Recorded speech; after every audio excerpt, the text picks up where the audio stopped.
Operating a rover on Mars is tricky even when the rover is working correctly, but when the rover starts having problems, it takes the ingenuity of our entire team to try and figure out how to solve it.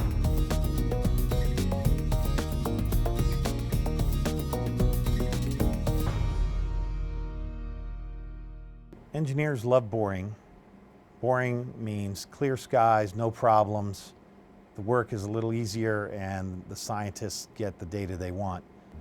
But if you want to get an engineer excited, you throw them a curveball.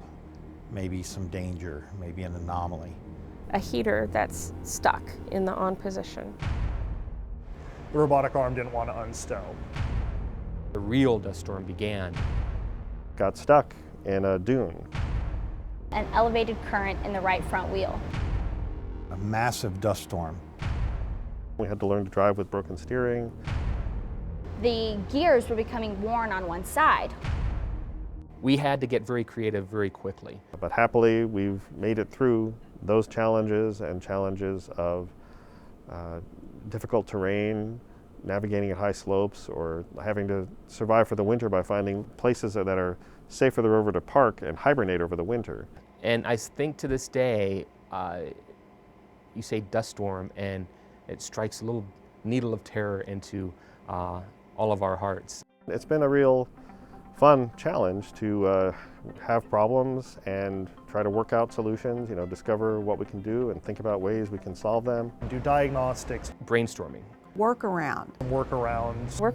We're coming up with new workarounds to allow this hardware that is still functioning on the surface of Mars to continue to function and return excellent science to the science team.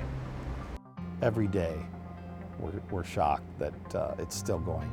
Yet, as engineers, we're going to fight really hard to make sure that it just keeps going and going and going. The most valuable thing that we've learned from these rovers lasting so long is that if something breaks, you can find usually something that will allow you to continue the mission even though one item on the rover has stopped working. We can even make changes on a rover that's hundreds of millions of miles away.